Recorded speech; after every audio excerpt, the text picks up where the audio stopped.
ನಮಸ್ತೆ ವೀಕ್ಷಕರೇ, ಮಹಾಲಕ್ಷ್ಮಿ ನಮೋಸ್ತುತೆ ವಿಶೇಷ ಕಾರ್ಯಕ್ರಮಕ್ಕೆ ಸ್ವಾಗತ. ನಾನು ತೇಜಸ್ವಿನಿ. ಇವತ್ತಿನ ವಿಶೇಷ ಕಾರ್ಯಕ್ರಮದಲ್ಲಿ ಹನುಮಂತ ಹಾಗೂ ಶನೇಶ್ವರನ ಬಗ್ಗೆ ಮಾತನಾಡ್ತಾ ಹೋಗೋಣ.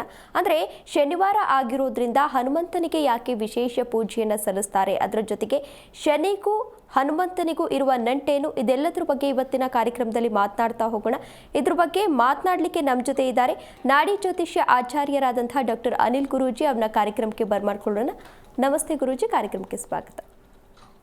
ಆತ್ಮೀಯ ಜಿ ಕನ್ನಡ ನ್ಯೂಸ್ನ ಸಮಸ್ತ ವೀಕ್ಷಕರಿಗೆ ವಿಶೇಷವಾದ ಈ ಸಂಚಿಕೆಗೆ ಸ್ವಾಗತ.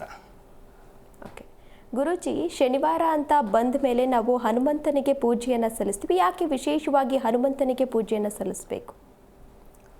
ನೋಡಿಮ್ಮ, ಎಲ್ಲ ವಯಸ್ಸಿನವರಿಗೂ ಪ್ರಿಯಕರವಾಗಿರುವಂಥ ಒಂದು ದೇವರು ಇದ್ದಾರೆ ಅಂದರೆ ಅದು ಹನುಮಂತ. ಗಣಪತಿ ಅದಕ್ಕಿಂತ ಹೆಚ್ಚಾಗಿ ಹನುಮಂತನನ್ನು ಎಲ್ಲರೂ ಆರಾಧನೆ ಮಾಡ್ತಾರೆ, ಹೌದಲ್ವಮ್ಮ? ಹಾಗಾಗಿ ಹನುಮಂತನ ಒಂದು ವಿಶೇಷ ಗುಣಗಳ ಲಕ್ಷಣಗಳೇನು ಗೊತ್ತಾ? ಎಲ್ಲರಿಗೂ ಏನು ಬೇಡ್ತಾರೋ ಅದನ್ನು ಕೊಡುವಂಥದ್ದೇ ಹನುಮಂತನ ವಿಶೇಷ. ಹಾಗಾಗಿ ಇವತ್ತಿನ ಸಂಚಿಕೆಯಲ್ಲಿ ಪ್ರತಿದಿನ ರಾಶಿ ಫಲಗಳ ಬಗ್ಗೆ ಎಲ್ಲ ತಿಳಿಸ್ಕೊಡ್ತಾ ಇದ್ದೆ. ಇವತ್ತಿನ ಸಂಚಿಕೆಯಲ್ಲಿ ಎಲ್ಲ ರಾಶಿಯವರಿಗೂ ಉಪಯೋಗ ಆಗುವಂತಹ ಹನುಮಂತನ ಒಂದು ಅನುಷ್ಠಾನ ಹೇಳ್ಕೊಡ್ತೀನಿ. ಯಾಕೆ ಗೊತ್ತಾ? ಮನೋಜವಂ ಮಾರುತ ತುಲ್ಯ ವೇಗಂ ಜಿತೇಂದ್ರಿಯಂ ಬುದ್ಧಿಮತಾಂ ವರಿಷ್ಠಂ ವಾತಾತ್ಮಜಂ ವಾನರಯೋಥ ಮುಖ್ಯಂ ಶ್ರೀರಾಮಧೂತಂ ಮನಸಾ ಸ್ಮರಾಮಿ ಅನ್ನುವಂತಹ ವಾಕ್ಯಗಳಿದೆ. ಹನುಮಂತನನ್ನು ಮನಸ್ಸಿನಲ್ಲೇ ಸ್ಮರಣೆ ಮಾಡಿ ಶಿರಸಾ ನಮಾಮಿ ಅಂತ ತಲೆಬಾಗಿ ನಮಿಸಿ ಅನ್ನುವಂಥದ್ದೆಲ್ಲ ಹನುಮಂತನಿಗೆ ಇರುವಂಥದ್ದು. ಯಾಕೆ ಹನುಮಂತ ದೇವರು ಎಲ್ಲರಿಗೂ ಅಷ್ಟು ಇಷ್ಟ, ಅಷ್ಟು ಪ್ರಿಯ ಅಂದರೆ ನೋಡಿ, ಎಷ್ಟೋ ವ್ರತಗಳು, ತುಂಬ ನೇಮ ನಿಷ್ಠೆ ಅದೆಲ್ಲ ಮಾಡಿ ಹೋಗುವಂಥದ್ದಿರುತ್ತೆ. ಆದರೆ ತುಂಬ ಯಥೇಚ್ಛವಾಗಿ ಹನುಮಂತ ಒಂಥರ ನಮಗೆ ಫ್ರೆಂಡ್ ಅನ್ನೋ ರೀತಿಯಲ್ಲಿ ಎಲ್ಲರಿಗೂ ಆಗಿರುವಂಥದ್ದು. ಕಾರಣ ಏನು? ನಮಗೆ ಬೇಗ ರೆಸ್ಪಾಂಡ್ ಮಾಡ್ತಾರೆ ಅಂತಮ್ಮ, ಹೌದಲ್ವಾ? ಹನುಮಂತ ನಮಗೆ ಬೇಗ ರೆಸ್ಪಾಂಡ್ ಮಾಡ್ತಾರೆ. ಅದರಲ್ಲೂ ವಿಶೇಷವಾಗಿ ರಾಮನ ಸಾನ್ನಿಧ್ಯದಲ್ಲಿರುವಂಥ ಹನುಮಂತ ದೇವರು ಇರ್ತಾರಲ್ಲ, ತುಂಬ ಬೇಗ ನಮ್ಮ ಮಾತು ಕೇಳಿಸ್ಕೊತಾರ್ರಿ. ಹಾಗಾಗಿ ಹನುಮಂತ ಯಾವ ಜಾಗದಲ್ಲಿ ಇರ್ತಾರೆ ಅದರ ಜೊತೆ ರಾಮನು ಇರಲೇಬೇಕು ಅಂತ ಹೇಳ್ತಾರೆ. ಎಲ್ಲಿ ಹನುಮನೋ ಅಲ್ಲಿ ರಾಮನು ಅಂತ ಹೇಳ್ತಾರಲ್ಲ, ಅದೇ ಥರ ಎಲ್ಲಿ ರಾಮನು ಅಲ್ಲಿ ಹನುಮನು ಅನ್ನೋಂಥದ್ದು. ಯಾಕೆ ಇವತ್ತು ಇಷ್ಟು ವಿಶೇಷವಾಗಿ ಹನುಮಂತನ ಬಗ್ಗೆ ಮಾತನಾಡ್ತಾ ಇದ್ದೀವಿ? ಒಂದು ಶನಿವಾರ ನೋಡಿ, ಶನಿವಾರಕ್ಕೂ ಹನುಮಂತನಿಗೂ ಹೆಸರಲ್ಲಿ ಶನಿ ಇರೋದ್ರಿಂದ ನಾವು ಶನೇಶ್ವರನ ಆರಾಧನೆ ಮಾಡಬೇಕು. ಅದರಲ್ಲೂ ಶನಿವಾರ ಇದೆ ಅಂತೆಲ್ಲ ಹೇಳ್ತಾರಲ್ವಮ್ಮ. ಆದರೆ ಶನಿಗೂ ಹನುಮಂತನಿಗೂ ಏನು ಸಂಬಂಧ ಅನ್ನೋದಕ್ಕಿಂತ ನಂಟು ಏನು? ಅದರ ಜೊತೆಗೆ ಹನುಮಂತನ ಆರಾಧನೆ ಮಾಡುವುದರಿಂದ ಶನೇಶ್ವರನಿಗೆ ಪ್ರೀತಿ ಯಾಕಾಗತ್ತೆ, ಮತ್ತು ಹನುಮನ ಭಕ್ತರಿಗೆ ಶನೇಶ್ವರನ ನಂಟು ಯಾವ ಥರ ಇರುತ್ತೆ ಅನ್ನೋದನ್ನ ಈ ವಿಶೇಷವಾದ ಸಂಚಿಕೆಯಲ್ಲಿ ನಾನು ನಿಮಗೆ ತಿಳಿಸ್ಕೊಡ್ತಾ ಹೋಗ್ತೀನಿ. ಕಾರಣ ಏನು ಗೊತ್ತಾ? ಹನುಮಂತನಿಗೆ ದೇವಾನುದೇವತೆಗಳ ಆಶೀರ್ವಾದ ಇದೆ. ಹಿಂದಿನ ಒಂದು ಸಂಚಿಕೆಯಲ್ಲಿ ನಾನು ನಿಮ್ಗೆ ತಿಳಿಸ್ಕೊಟ್ಟಿದ್ದೆ. ಹನುಮಂತನಿಗೆ ಎಲ್ಲ ದೇವರು ಒಂದೊಂದು ವರಗಳನ್ನು ಕೊಡ್ತಾರೆ. ವಜ್ರಾಯುಧದಿಂದ ಒದೆಯದಿಂದ ಹನುಮಂತ, ಹನು ಅಂದರೆ ಗಲ್ಲ ಅಂತ ಅರ್ಥಮ್ಮ. ಅದು ಮುಂದೆ ಬಂದಿರೋದ್ರಿಂದ. ಯಾಕೆ? ಇಂದ್ರಾಯುಧದಿಂದ ಒದೆ ತಿಂದಿರೋ ಹನುಮಂತ ಸೂರ್ಯನ ಹಿಡಿಯಕ್ಕೆ ಹೋಗಿದ್ರಲ್ಲ, ಆವಾಗ ಒದೆ ತಿಂದಾಗ ಮೂರ್ಛೆ ತಪ್ಪಿ ಬಿದ್ದಾಗ ವಾಯುದೇವರು ತನ್ನ ಶಕ್ತಿಯನ್ನೆಲ್ಲ ಹಿಡಿದಿಟ್ಕೋತಾರೆ. ಈ ಕತೆ ಹೇಳ್ಕೊಟ್ಟಿದ್ದೆ ನಾನು ನಿಮಗೆ, ಆದರೂ ಇವತ್ತಿನ ಸಂಚಿಕೆಯಲ್ಲಿ ತಿಳಿಸ್ಕೊಡ್ತೀನಿ ನೋಡಿ. ಆ ಸಂದರ್ಭದಲ್ಲಿ ಎಲ್ಲ ದೇವರುಗಳು ಒಂದೊಂದು ಆಶೀರ್ವಾದಗಳನ್ನು ಕೊಡ್ತಾರೆ. ಹನುಮಂತನಿಗೆ ಶನೇಶ್ವರ ಬಂದು ವಿಶೇಷವಾದಂತಹ ಒಂದು ಅನುಗ್ರಹ ಕೊಡ್ತಾರೆ. ಏನು ಅನುಗ್ರಹ ಗೊತ್ತಾ? ಯಾರು ಹನುಮಂತನನ್ನು ಪೂಜಿಸುತ್ತಾರೋ, ಯಾರು ಹನುಮಂತನನ್ನು ನಂಬಿ ಹನುಮಂತನಿಗೆ ಎಲ್ಲ ಆರಾಧನೆ ಕೈಂಕರ್ಯಗಳನ್ನು ಕೊಡ್ತಾರೋ, ಸೇವೆಯನ್ನು ಮಾಡ್ತಾರೋ, ಅವರಿಗೆ ಶನಿಯ ಕಾಟ ಬರುವುದಿಲ್ಲ ಅಂತ ಹೇಳ್ಕೊಡ್ತಾರೆ. ಇದು ಪರಿಹಾರ, ಹೌದಾ ಅಲ್ವಮ್ಮ? ಪರಿಹಾರನೇ. ಯಥೇಚ್ಛವಾಗಿ ಶನೇಶ್ವರನನ್ನು ಆರಾಧನೆ ಯಾರು ಮಾಡಬೇಕು ನೋಡಿ? ಜಾತಕದಲ್ಲಿ ಶನಿಯ ಸಂಯೋಗ ಇರುವಂಥವ್ರು ಅಥವಾ ಶನಿ ಹಿಂದೆ ಮುಂದೆ ಸಾಡೆ ಸಾತಿ ಅಂತೆಲ್ಲ ಮಾತಾಡ್ತಾರಲ್ಲ, ಆ ಸಂದರ್ಭದಲ್ಲಿ ಆ ರಾಶಿಯವರು ಶನೇಶ್ವರನನ್ನು ಎಷ್ಟು ಪೂಜೆ ಮಾಡ್ತೀರಿ ಅಲ್ವಾ?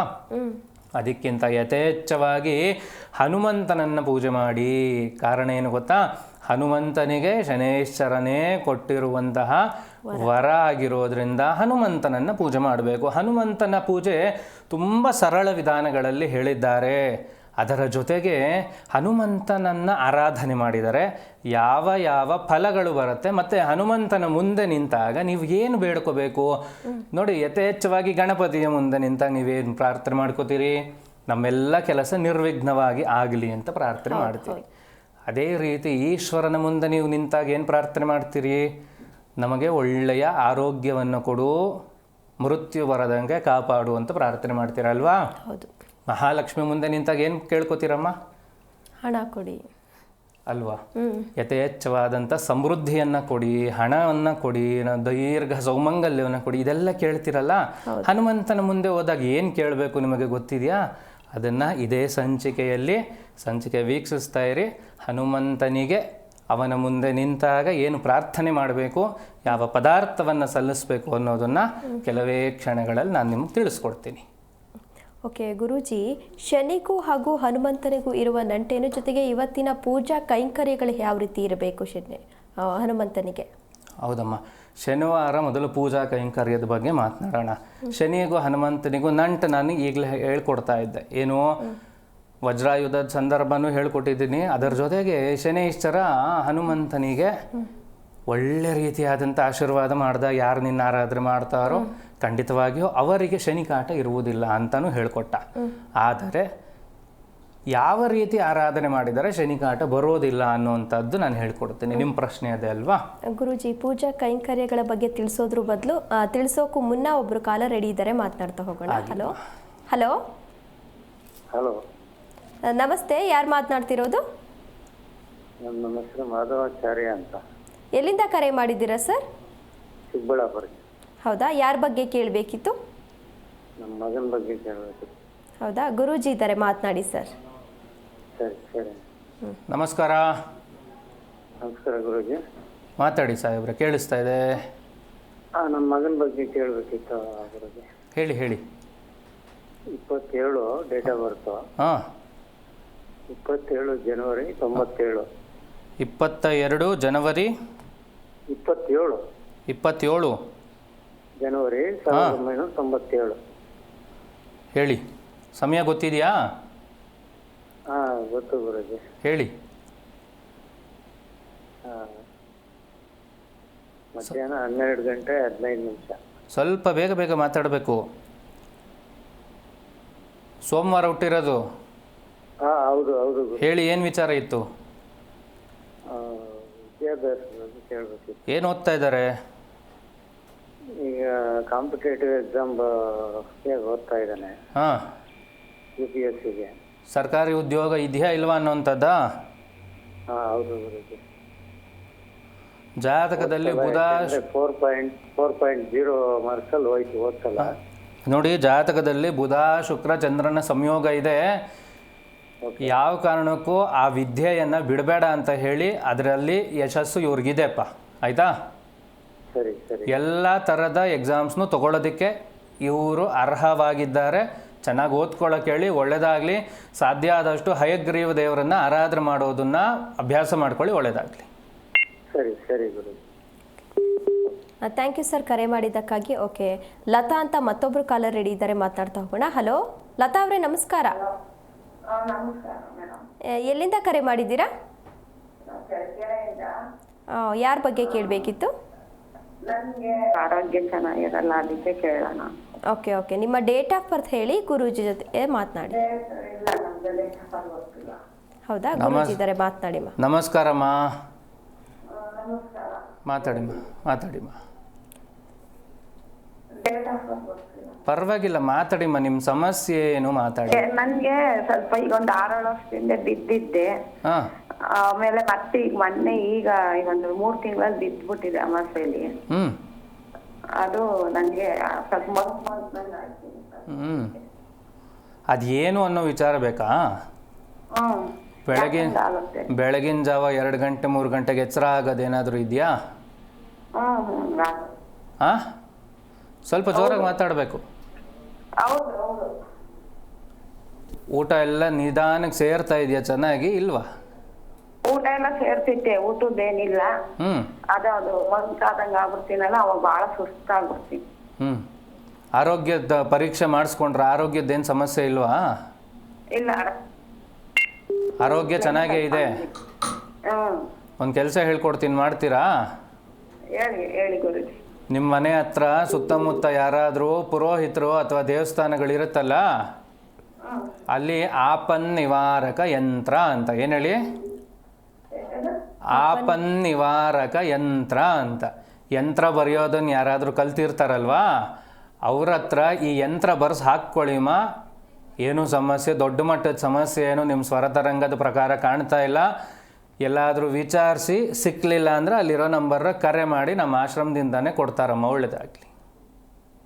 ಓಕೆ, ಧನ್ಯವಾದಮ್ಮ ಕರೆ ಮಾಡಿದ್ದಕ್ಕಾಗಿ. ವೀಕ್ಷಕರೇ, ನೀವು ಕೂಡ ಗುರೂಜಿ ಜೊತೆ ಮಾತನಾಡಬೇಕು ಅಂತ ಅಂದರೆ ಸ್ಕ್ರೀನ್ ಮೇಲೆ ಕಾಣ್ತಾ ಇರುವಂಥ ನಂಬರ್ಗೆ ಕರೆ ಮಾಡಿ ಗುರೂಜಿ ಜೊತೆ ಮಾತನಾಡಬಹುದು. ಜೊತೆಗೆ ನೇರವಾಗಿ ಅವರನ್ನು ಭೇಟಿ ಮಾಡಿ ನಿಮ್ಮ ಸಮಸ್ಯೆಗೆ ಪರಿಹಾರವನ್ನು ಕಂಡುಕೊಳ್ಬಹುದು. ಈಗ ಮತ್ತೊಬ್ಬರು ಕಾಲರ್ ರೆಡಿ ಇದ್ದಾರೆ, ದೇವಂತ್ ಅಂತ. ಹಲೋ, ನಮಸ್ತೆ ಸರ್. ನಮಸ್ತೆ. ಎಲ್ಲಿಂದ ಕರೆ ಮಾಡಿದ್ದೀರಾ? ನಾವು ಯಾದಗಿರಿ ಡಿಸ್ಟಿಕ್ ಶಾಪುರ ತಾಲೂಕು. ಹೌದಾ, ಯಾರ ಬಗ್ಗೆ ಕೇಳಬೇಕಿತ್ತು? ನಮ್ಮ ಮಗನ ಬಗ್ಗೆ ಕೇಳಬೇಕಾಗಿತ್ತು. ಓಕೆ, ಡೇಟ್ ಆಫ್ ಬರ್ತ್ ಹೇಳಿ, ಗುರೂಜಿ ಜೊತೆ ಮಾತನಾಡಿ. ನಮಸ್ತೆ ಗುರುಜಿ. ನಮಸ್ಕಾರ, ಹೇಳಪ್ಪ. ಗುರುಜಿ, ನಮ್ಮ ಮಗ ಈಗ ಫಸ್ಟ್ ಅನ್ರಿ. ನಿಮ್ಮ ಮಗಳು? ಮಗ ರೀ, ಮಗ. ಆಯಿತು, ಮಗ ಫಸ್ಟ್ BA ಅನ್ರಿ ಈಗ. ಆಯಿತು. ಅದೇ ರೀ, ಅವ್ನು ಹೆಂಗ ಡೇಟು ಟೈಮ್ ಏನಾದರೂ ಇಟ್ಟಿದ್ದೀರಾ? ಡೇಟ್ ಆದ್ರಿ ಕೊಡಿ. 2006 7 4ನೇ ತಾರೀಕು ರೀ. 7ನೇ ತಿಂಗಳು 4ನೇ ತಾರೀಕು. 4ನೇ ತಾರೀಕು 7ನೇ ತಿಂಗಳು 2006ನೇ ಇಸ್ವಿ. ಹೌದ್ರಿ, ಹೌದು ಗುರುಜಿ. ಏನು ವಿಚಾರ ಇತ್ತು? ಏನಿಲ್ಲ, ನಾವು ಓದಕಂದ್ರಿ.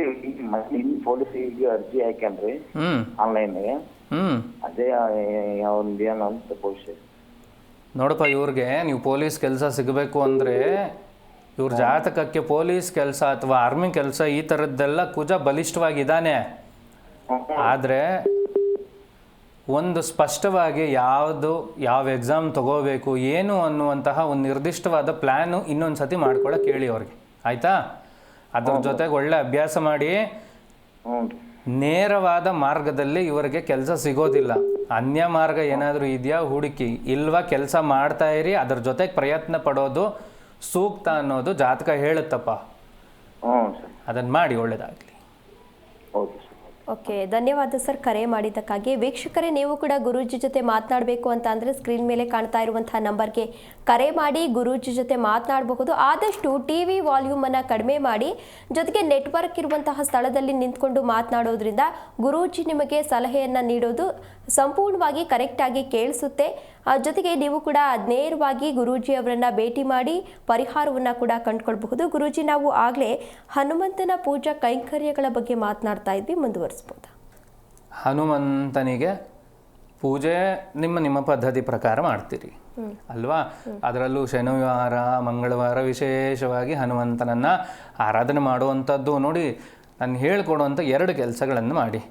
ಯಾವ ಕಾರಣಕ್ಕೂ ಹನುಮಂತನಿಗೆ ಅವಲಕ್ಕಿ ಅಥವಾ ಏನದು ಹಲಸಿನ ಹಣ್ಣು ಈ ಥರದ ಪದಾರ್ಥಗಳನ್ನು ಇಡದೇನೆ ನೀವು ನೈವೇದ್ಯಗಳನ್ನು ಮಾಡ್ತಾ ಇದ್ದೀರಿ ನಿಮ್ಮ ಮನೆಯಲ್ಲಿ ಅಂದರೆ ಖಂಡಿತವಾಗಿಯೂ ಹನುಮಂತ ಸ್ವೀಕಾರ ಮಾಡ್ತಾರೆ. ಆದರೆ ಯಥೇಚ್ಛವಾಗಿ ಏನು ಬೇಕು, ಹನುಮಂತನಿಗೆ ಏನು ಇಷ್ಟ ನೋಡಿ, ಬಾಳೆಹಣ್ಣು ಉಪಯೋಗಿಸಿ ಅವಲಕ್ಕಿಯನ್ನು ಉಪಯೋಗಿಸಿ ಮಾಡುವಂತಹ ನೈವೇದ್ಯ ಇದೆಯಲ್ಲಮ್ಮ, ಅದು ಹನುಮಂತನಿಗೆ ತುಂಬ ಪ್ರಿಯವಾಗಿರುವಂಥದ್ದು. ಅದರ ಜೊತೆಗೆ ಈಗ ನೋಡಿ, ಹಲಸಿನ ಹಣ್ಣು ಸಿಗುವಂಥ ಸೀಸನ್ ಇದು.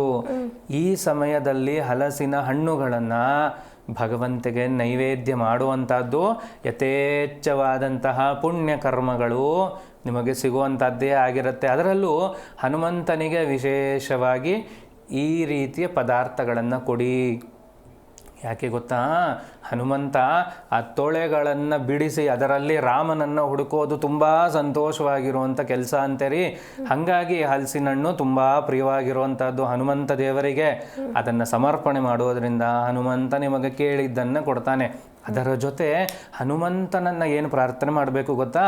ಹನುಮಂತ ಏನಕ್ಕೆ ವಿಶೇಷ ನೋಡಿ, ಒಂದು ಶ್ರದ್ಧೆ ಭಕ್ತಿಗೆ ಹನುಮಂತ ವಿಶೇಷ ಆಗಿರುವಂಥದ್ದು. ಅದರ ಜೊತೆಗೆ ನೋಡಿ, ರಾಮನಿಗೆ ಸಂಕಷ್ಟ ಬಂದಾಗ ಹನುಮನೇ ಅವನ ಸಹಾಯಕ್ಕೆ ಬಂದಂಥದ್ದು ಅಲ್ವಮ್ಮ. ಹಾಗಾಗಿ ಸಂಕಷ್ಟದ ಪರಿಸ್ಥಿತಿಯನ್ನು ನಮಗೆ ತರಲೇಬೇಡ ಅಂತ ಹನುಮಂತನನ್ನು ಪ್ರಾರ್ಥನೆ ಮಾಡ್ಕೋಬೇಕು. ಹನುಮಂತನನ್ನು ಸಂಕಷ್ಟ ತರಬೇಡ ಅಂತ ಪ್ರಾರ್ಥನೆ ಮಾಡ್ಕೋತೀರಿ. ಅದರ ಜೊತೆಗೆ ಸಂಕಷ್ಟದಲ್ಲಿ ಇರುವವರು ಹನುಮಂತನನ್ನು ಸಂಕಷ್ಟದಿಂದ ನಮ್ಮನ್ನು ಪಾರು ಮಾಡುವಂತ ಪ್ರಾರ್ಥನೆ ಮಾಡಬೇಕು. ಗಣಪತಿಗೆ ಸಂಕಷ್ಟ ತರಬೇಡ ಅಂತ ಪ್ರಾರ್ಥನೆ ಹೆಂಗೆ ಮಾಡ್ತೀರೋ ಅದೇ ರೀತಿ ಹನುಮಂತನನ್ನು ಸಂಕಷ್ಟದಿಂದ ನಮ್ಮನ್ನು ಪಾರು ಮಾಡುವಂಥ ಪ್ರಾರ್ಥನೆಯನ್ನು ಮಾಡಬೇಕು. ಅದರ ಜೊತೆಗೆ ನೋಡಿ, ನೀವು ಮಂತ್ರಾಲಯದಲ್ಲಿ ನೋಡಿರ್ಬೋದು, ರಾಯರ ಬೃಂದಾವನದ ಎದುರುಗಡೆನೇ ಹನುಮಂತ ಇರುವಂಥದ್ದು ಅಲ್ವಾ. ಹಾಗಾಗಿ ಯಾರು ಯಥೇಚ್ಛವಾಗಿ ಹನುಮನ ಸೇವೆಯಲ್ಲಿರ್ತಾರೆ ಅವರಿಗೆ ಗುರುಬಲ ಪ್ರಾಪ್ತಿಯಾಗುತ್ತದೆ ಅನ್ನುವಂಥದ್ದು ಶಾಸ್ತ್ರಗಳಲ್ಲಿ ಉಲ್ಲೇಖ ಇರುವಂಥದ್ದು. ಹಾಗಾಗಿ ಹನುಮಂತನನ್ನು ಪ್ರಾರ್ಥನೆ ಮಾಡಿದರೆ ಗುರುಬಲ ಪ್ರಾಪ್ತಿಯಾಗತ್ತೆ ಅನ್ನುವಂಥದ್ದು ಜ್ಯೋತಿಷ್ಯ ಶಾಸ್ತ್ರದಲ್ಲಿ ಉಲ್ಲೇಖ ಇದೆ. ಎಷ್ಟೋ ಸಂಚಿಕೆಯಲ್ಲಿ ನಾನು ಹೇಳ್ಕೊಡ್ತಾ ಇದ್ದೆ ನಿಮಗೆ. ನೋಡಿ, ಕೇತು ದೋಷ ಇರುವಂಥವರು ಹನುಮಂತ ದೇವರನ್ನು ಅಥವಾ ಗಣಪತಿಯನ್ನು ಪ್ರಾರ್ಥನೆ ಮಾಡಿ ಅಂತ. ಆದರೆ ವಿಶೇಷವಾಗಿ ಕೇತು ದಶೆ ಇದೆ, ಕೇತು ದೋಷ ಇದೆ, ಕೇತುವಿಂದ ಏನೋ ಸಮಸ್ಯೆಗಳು ನಮ್ಮನ್ನು ಬಾಧಿಸ್ತಾ ಇದೆ ಅಂದರೆ ಹನುಮಂತ ದೇವರಿಗೆ ಯಥೇಚ್ಛವಾಗಿ ಬೆಣ್ಣೆ ಅಲಂಕಾರ ಮಾಡಿಸುವಂಥ ಕೆಲಸಗಳನ್ನು ಮಾಡಿರಿ. ನಿಮ್ಮ ಸುತ್ತಮುತ್ತ ದೇವಸ್ಥಾನಗಳಲ್ಲಿ ಎಲ್ಲಿ ಬೆಣ್ಣೆ ಅಲಂಕಾರ ಇರುತ್ತೆ, ಅಲ್ಲಿ ಎಲ್ಲಿ ವ್ಯವಸ್ಥೆಗಳನ್ನು ಮಾಡಿರ್ತಾರೆ ದೇವಸ್ಥಾನದ ವತಿಯಿಂದ, ಅಲ್ಲಿ ಬೆಣ್ಣೆ ಅಲಂಕಾರ ಮಾಡಿಸುವಂಥದ್ದು ಖಂಡಿತವಾಗಿಯೂ ಹನುಮಂತನಿಗೆ ಪ್ರಿಯವಾಗಿರುವಂಥದ್ದು. ಈ ಬೆಣ್ಣೆ ಅಲಂಕಾರ ಹನುಮಂತನಿಗೆ ಏಕೆ ಪ್ರಾರಂಭ ಆಯಿತು ಗೊತ್ತಮ್ಮ? ಲಂಕಾ ದಹನದ ನಂತರದಲ್ಲಿ ಅವನ ಬಾಲಕ್ಕೆ ಬೆಂಕಿ ಇಟ್ಕೊಂಡು ಇಡೀ ಲಂಕೆಯನ್ನು ಸುಟ್ಟಿರ್ತಾರೆ. ಹಾಗಾಗಿ ಆ ಬಾಲ ತಣ್ಣಗಿರ್ಲಿ ಅಂತ ಆಗಿನ ಕಾಲದಲ್ಲಿ ಫ್ರಿಜ್ಜು ಅದೆಲ್ಲ ಇತ್ತಮ್ಮ, ಬಾಲ ತಗೊಂಡೋಗಿ ಇಡೋದಕ್ಕೆ ಇಲ್ಲ ಅಲ್ವಾ. ಅದಕ್ಕೆ ಆಯುರ್ವೇದದ ಪದ್ಧತಿಯಲ್ಲಿ ಬೆಣ್ಣೆ ಹಚ್ಚುವಂಥ ಕೆಲಸಗಳು ಇದೆ.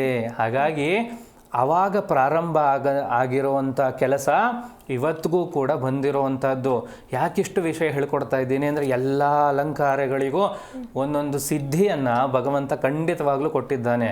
ಬೆಣ್ಣೆ ಅಲಂಕಾರ ಮಾಡಿಸೋದ್ರಿಂದ ಹನುಮನೂ ನೆಮ್ಮದಿಯಾಗಿರ್ತಾನೆ, ನಮಗೂ ನೆಮ್ಮದಿ ಕೊಡ್ತಾರೆ. ಹೌದಲ್ವಮ್ಮ? ನಿಮಗೂ ನೆಮ್ಮದಿಯನ್ನು ಕೊಡ್ತಾನೆ. ನೋಡಿ, ವಾಹಿನಿಯಲ್ಲಿ ತೋರಿಸ್ತಾ ಇದ್ದಾರೆ, ಪಂಚಾಮೃತ ಅಭಿಷೇಕ ಆಗ್ತಾ ಇದೆ. ಪಂಚಾಮೃತ ಅಭಿಷೇಕಕ್ಕೆ ಹಾಲು, ಮೊಸರು, ಸಕ್ಕರೆ, ತುಪ್ಪ, ಜೇನುತುಪ್ಪ, ಎಳ್ನೀರು ಎಲ್ಲವನ್ನ ನೀವು ತಗೊಂಡೋಗಿ ದೇವಸ್ಥಾನಕ್ಕೆ ಕೊಡಬೇಕು. ಸುಮ್ಮನೆ ರಸೀದಿ ಬರ್ಸ್ಬಿಡ್ತೀರಿ, ಹೌದಾ ಅಲ್ವಾ? ರಸೀದಿ ಬರ್ಸಿ ಅದರ ಜೊತೆಗೆ ಸಣ್ಣ ಪ್ರಮಾಣದಲ್ಲಿ ಅದನ್ನೆಲ್ಲ ತಗೊಂಡೋಗಿ ಕೊಡೋದ್ರಿಂದ ಏನಾಗತ್ತೆ ಗೊತ್ತಾ? ದೇವರಿಗೆ ಹಾಲನ್ನು ಅಭಿಷೇಕ ಮಾಡೋದ್ರಿಂದ ಆರೋಗ್ಯ ಚೆನ್ನಾಗಿರುತ್ತೆ, ಮೊಸರನ್ನ ಅಭಿಷೇಕ ಮಾಡೋದ್ರಿಂದ ನೆಮ್ಮದಿ ಸಿಗುತ್ತೆ. ಈ ರೀತಿ ಒಂದೊಂದು ಪದಾರ್ಥಕ್ಕೂ ಒಂದೊಂದು ರೀತಿಯಾದ ಅರ್ಥಗಳನ್ನು ಬರ್ಸಿದ್ದಾರ್ರಿ. ನಾನು ಹೇಳ್ಕೊಡ್ತೀನಿ ಕೇಳಿ.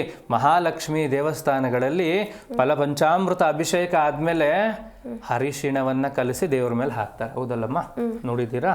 ಅರಿಶಿಣ ಕಲಸಿ ನೀರಲ್ಲಿ ದೇವ್ರ ಮೇಲೆ ಹಾಕ್ತಾರೆ. ಖಂಡಿತವಾಗ್ಲೂ ಅಭಿಷೇಕ ಆಗತ್ತೆ ಅಮ್ಮನವ್ರಿಗೆ. ಯಾಕೆ? ಹರಿದ್ರ ಸಮೃದ್ಧಿಯನ್ನು ತಂದುಕೊಡುತ್ತೆ. ನಾನು ಎಷ್ಟೊಂದು ಸಂಚಿಕೆಯಲ್ಲಿ ಹೇಳ್ಕೊಟ್ಟಿದ್ದೀನಿ. ನಿಮ್ಮ ಮನೆಯಲ್ಲಿ ಸಮೃದ್ಧಿ ಬೇಕಾ? ಹರಿದ್ರಾ ಸ್ನಾನವನ್ನು ಮಾಡಿ, ದೇವರಿಗೆ ಹರಿದ್ರಾ ಸ್ನಾನವನ್ನು ಮಾಡಿಸಿ ಆ ನೀರನ್ನು ತಗೊಂಬಂದು ನಿಮ್ಮ ಮನೆಗೆಲ್ಲ ಪ್ರೋಕ್ಷಣೆ ಮಾಡ್ರಿ, ಖಂಡಿತವಾಗ್ಲೂ ಸಮೃದ್ಧಿ ಆಗತ್ತೆ. ಈಗ ಒಬ್ರು ಅಮ್ಮ ಫೋನ್ ಮಾಡಿದ್ರು, ಯಾಕೋ ಒಂಥರ ಹಿಂಜರಿಕೆ ಆಗ್ತಾ ಇದೆ, ನಮ್ಮ ಮೇಲೆ ಏನಾದರೂ ಆಗಿದೆಯಾ ಅನ್ನೋವಂಥ ವಿಚಾರ ಅವ್ರ ಹತ್ರ ಇತ್ತು, ಹೌದಲ್ವಾ? ಮಾಧ್ಯಮದ ಮುಖಾಂತರ ಅಷ್ಟೆಲ್ಲ ಮಾತಾಡೋದಕ್ಕೆ ಆಗೋದಿಲ್ಲ ಅನ್ನೋದು ಅವ್ರಿಗೂ ಗೊತ್ತಿರೋದ್ರಿಂದ ಸ್ವಲ್ಪ ವಿಚಾರ ಹೇಳಿದ್ರು. ಆದರೆ ನಾನು ಹೇಳ್ಕೊಡುವಂಥ ಈ ಕೆಲಸ ಮಾಡಿಮ್ಮ, ನೀವು ಸಮೇತ ಅಮ್ಮನವರ ದೇವಸ್ಥಾನಕ್ಕೆ ಹೋಗಿ ಹರಿದ್ರಾ ಅಭಿಷೇಕ ಮಾಡಿಸಿ ಆ ನೀರನ್ನ ತಗೊಂಡು ಬಂದು ಖಂಡಿತವಾಗಿಯೂ ನಿಮ್ಮ ಮನೆ ಹೊಸಲು ತೊಳೆಯುವಂಥದ್ದು, ನಿಮ್ಮ ಮನೆಗೆಲ್ಲ ಪ್ರೋಕ್ಷಣೆ ಮಾಡುವಂಥದ್ದೇ ಮಾಡಿದ್ರೆ ಯಥೇಚ್ಛವಾದಂತಹ ನೆಮ್ಮದಿ, ಆ ಭಯ ಏನಿದೆ ಅದೆಲ್ಲ ದೂರ ಆಗತ್ತಮ್ಮ. ಓಕೆ ಗುರುಜಿ, ಒಬ್ರು ಕಾಲರ್ ರೆಡಿ ಇದ್ದಾರೆ, ಮಾತನಾಡ್ತಾ ಹೋಗೋಣ. ಹಲೋ, ನಮಸ್ತೆ. ನಮಸ್ತೆ ಮೇಡಮ್. ಮ್ಯಾಮ್, ತಮ್ಮ ಹೆಸರು? ಸಿದ್ಧಗಂಗಮ್ಮ ಅಂತ. ಹೌದಾ, ಎಲ್ಲಿಂದ ಕರೆ ಮಾಡ್ತಿದ್ದೀರಾ? ನಾವು ತುಮಕೂರು ಡಿಸ್ಟಿಕ್ ಇಂದ ಮೇಡಮ್. ಹೌದಾ, ಯಾರ ಬಗ್ಗೆ ಕೇಳಬೇಕಿತ್ತಮ್ಮ? ಗುರೂಜಿ ಇದ್ದಾರೆ, ಮಾತನಾಡಿ. ನಮ್ಮ ಮಗನ ಬಗ್ಗೆ ಕೇಳಬೇಕಿತ್ತು ಮೇಡಮ್. ಡೇಟ್ ಆಫ್ ಬರ್ತ್ ಹೇಳಿ, ಗುರೂಜಿ ಜೊತೆ ಮಾತನಾಡಿಮ್ಮ. ನಮಸ್ಕಾರಮ್ಮ. ನಮಸ್ತೆ ಸರ್. ಹೇಳಿಮ್ಮ. ನಮ್ಮ ಮಗನ ಬಗ್ಗೆ ಕೇಳಬೇಕಿತ್ತು. ಡೇಟು 24/10/2002. ಹೇಳಿಮ್ಮ, ಏನು ವಿಷಯ ಇತ್ತು? ಸಮಯ ಗೊತ್ತಿದೆಯಾ? ಡೇಟು 9:15 ಬೆಳಗ್ಗೆ. ಸಮಯ 9:15 ಬೆಳಗ್ಗೆ. ಗುರುವಾರ ಹುಟ್ಟಿರೋದು, ಕೃತಿಕಾ ನಕ್ಷತ್ರ. ಏನು ವಿಚಾರ ಇತ್ತಮ್ಮ? ಅದೇ ಅವನು ಗೌರ್ಮೆಂಟ್ ಈ ಕೋಚಿಂಗ್ ಹೋಗ್ತಾನೆ ಡಿಗ್ರಿ ಮುಗಿಸಿ. ಏನು ಕೆಲ್ಸಕ್ಕಮ್ಮ? ಪೊಲೀಸ್ ಕೆಲ್ಸಕ್ಕೆ ಹೋಗ್ಬೇಕು ಅಂತ ಸ್ವಾಮಿ. ಇನ್ನೂ ಗೌರ್ಮೆಂಟ್ ಕೆಲಸದ ಆಸೆ ಇದೆಯಮ್ಮ? ಹಾ ಸ್ವಾಮೀಜಿ, ಅವ್ನು ಡಿಗ್ರಿ ಮುಗಿಸಿ ಇವಾಗ್ಲೇ ಹೋಗಿರೋದು ಪೊಲೀಸ್ ಕೆಲ್ಸಕ್ಕೆ ಹೋಗ್ಬೇಕು ನಾನು ಗೌರ್ಮೆಂಟ್ ಕೆಲ್ಸಕ್ಕೆ ಅಂತ. ಹೌದಾ? ಹಾ ಸ್ವಾಮೀಜಿ. ಜೋರಾಗಿ ಮಾತಾಡಿ. ಹಾ ಸ್ವಾಮಿ, ಅದೇ ಗೌರ್ಮೆಂಟ್ ಕೆಲ್ಸಕ್ಕೆ ಹೋಗ್ಬೇಕು ಅಂತ ಅವನು ಕೋಚಿಂಗ್ ಹೋಗ್ತಾವನೆ. ಆಯಿತು, ಗೌರ್ಮೆಂಟ್ ಕೆಲಸ ಸಿಗಲಿ, ಒಳ್ಳೇದಾಗಲಿ. ಮೊದಲು ಯಾರಾದರೂ ಅಧಿಕಾರಿಗಳ ಹತ್ರ ಅಥವಾ ಗೌರ್ಮೆಂಟ್ ಕೆಲಸದಿಂದ ರಿಟೈರ್ ಆಗಿರ್ತಾರಲ್ಲ ಅವ್ರ ಹತ್ರ ಒಂದು ಸತಿ ಮಾತಾಡಿಸಿ, ಸರ್ಕಾರ ಅಂದ್ರೇನು, ಸರ್ಕಾರದ ವ್ಯವಸ್ಥೆಗಳು ಹೆಂಗಿರುತ್ತೆ ಅಂತ. ಆಯ್ತಾ? ಕೋಚಿಂಗ್ ಹೋಗಿ ಅಪ್ಲಿಕೇಶನ್ ಹಾಕಿ ಕಾಲ್ ಮಾಡಿದಾಗ ಬರೀತೀನಿ ಅಂತ. ಅದಕ್ಕೆ ಮಾಡಲಿ ಅವ್ರಿಗೆ ಯಾವ ರೀತಿನೂ ಅಡ್ಡಿ ನಾವು ಮಾಡ್ತಾ ಇಲ್ಲ. ಅರ್ಥ ಮಾಡ್ಕೊಳ್ಳಿ, ಅಲ್ಲಿ ಯಾವ ರೀತಿ ವ್ಯವಸ್ಥೆ ಇರುತ್ತೆ ಅನ್ನೋದನ್ನು ಅವ್ರಿಗೊಂದು ಸತಿ ತಿಳಿಸ್ಕೊಡಿ. ಆಯಿತಾ? ಜಾತಕದ ಪ್ರಕಾರ ಇನ್ನು ಸ್ವಲ್ಪ ವರ್ಷಗಳು ಇವರು ಪ್ರಯತ್ನ ಮಾಡಬೇಕಮ್ಮ. ಆಯಿತಾ? ಪ್ರಯತ್ನ ಮಾಡಿಸಿ, ಒಳ್ಳೆಯದಾಗಲಿ. ಓಕೆ, ಧನ್ಯವಾದಮ್ಮ ಕರೆ ಮಾಡಿದ್ದಕ್ಕಾಗಿ. ಯಾಕೆ ಈ ವಿಚಾರಗಳನ್ನು ಮಾತಾಡ್ತಾ ಇದ್ದೀನಿ ಗೊತ್ತಮ್ಮ? ಒಳಗಡೆ ಹೋಗಿ ಸಿಕ್ಕಾಕೊಳ್ಳೋದಕ್ಕಿಂತ ಮುಂಚೆ ಏನಿದೆ, ಅದರ ವ್ಯವಸ್ಥೆಗಳು ಏನು ಅನ್ನೋಂಥದ್ದು. ಬರೀ ಪೊಲೀಸ್ ಇಲಾಖೆ, ಸರ್ಕಾರ, ಕಾನೂನು ಇಲಾಖೆ ಆ ಥರದ್ದೆಲ್ಲ ವಿಚಾರ.